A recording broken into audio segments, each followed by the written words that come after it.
In this mini lesson, we'll be looking at discursive texts. Generally, it can be a little bit difficult to understand what a discursive text is in the first instance. It's a little bit more complicated than an imaginative piece or an essay that you might be familiar with. They tend to be non-fiction, so that means that they are real rather than imagined. They're open and free in their nature, and they include many ideas or many points. It can seem like they segue from one thing to another quite easily. And there's no set structure, but of course your kind teachers will give you structures to help you manage. They have a real-world application beyond school, so it's the kind of text that you could be paid to write in future. They ponder rather than persuade, so there's no argument or thesis.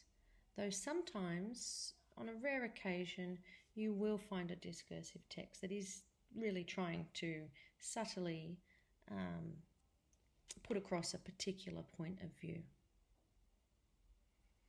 It can sometimes feel that they amble, sort of walk slowly, wander around the place, speaking metaphorically of course, and they tend to be open-ended. So low modality language like perhaps, may, possibly can help to give that indefinite sort of sense.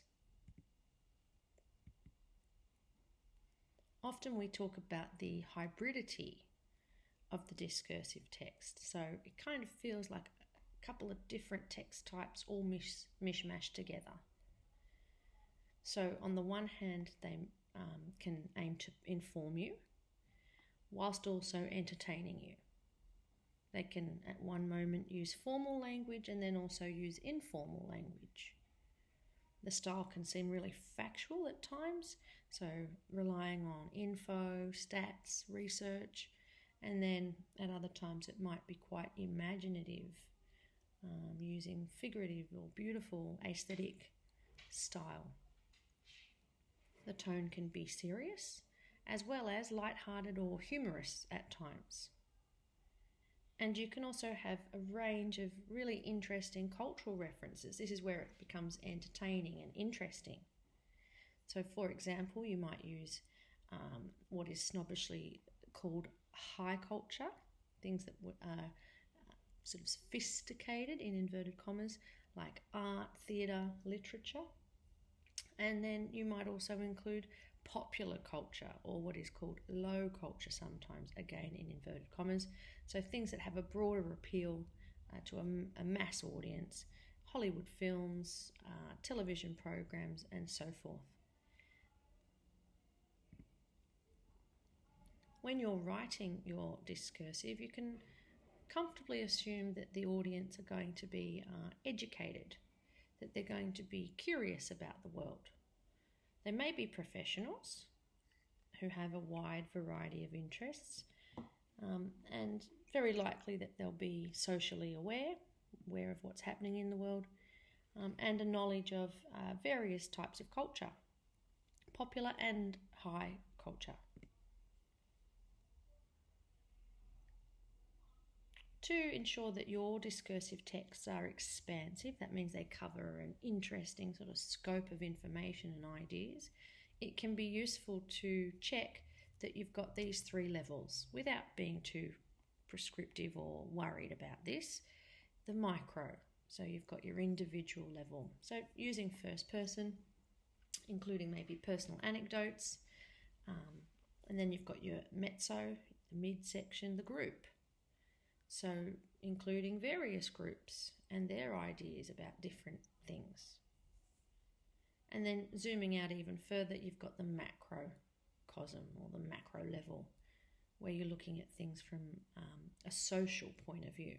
So what's happening in Australian society or Western society, Eastern, or even broader than that, globally, what's happening. Because discursive texts are so open and fluid, it's near impossible to write a list of everything you could include, but these are some of the things that might be useful. You could use a cyclical structure where the opening and the ending might refer to the same idea or use a motif or something. You could use a personal anecdote, so a little story about lived experience or something you've been through. You can use the opinion of experts. Research studies are always interesting. Current affairs, so what's in the news, what's happening around us at this point in time. Literary references, don't waste all those books you've read in your English studies to this point. Include them. Statistics, history, politics, philosophy, maxims, so phrases or sayings that we're all kind of familiar with, art, references, music, religion, celebrity culture, films, bit of humour, figurative language, long and short sentences for effect. You could use famous quotes. You could refer to science experiments or things that are happening in the scientific world, plus many, many others. So whilst the audience of a discursive piece is often going to be educated and worldly and aware of what's happening, it's important that you provide full access to all the references that you include.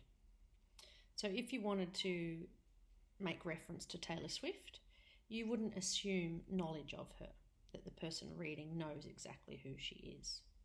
So instead you might write a sentence quite easily like 80,000 Swifties, that is the term for die-hard fans of the 34-year-old pop sensation Taylor Swift, filled Accor Stadium in Sydney last week.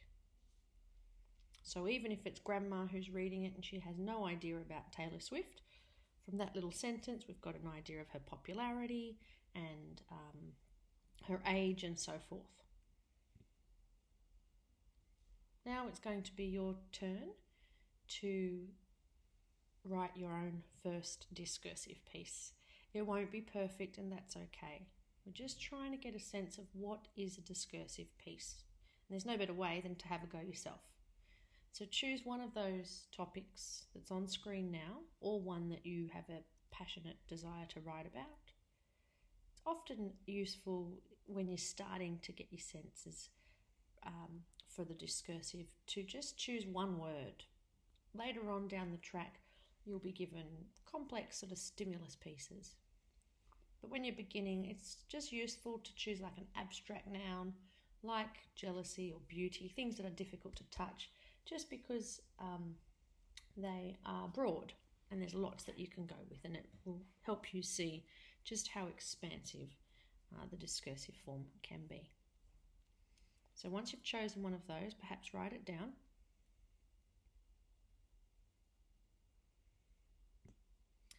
And then you're going to use some of the prompts that are on screen to write short sections of your discursive piece.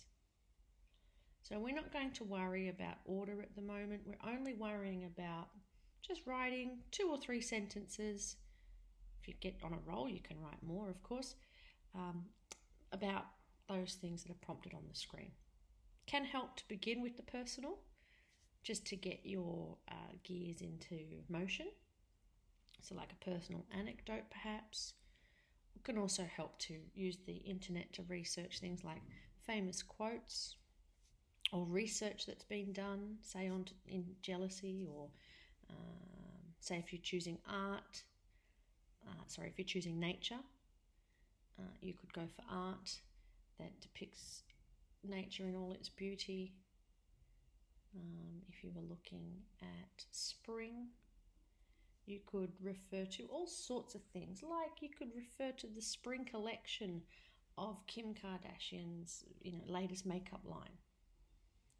It's expansive. You can sort of flit from one idea to another, as long as it allows you a pondering of or a consideration of your topic and is interesting and informative, then you're on track.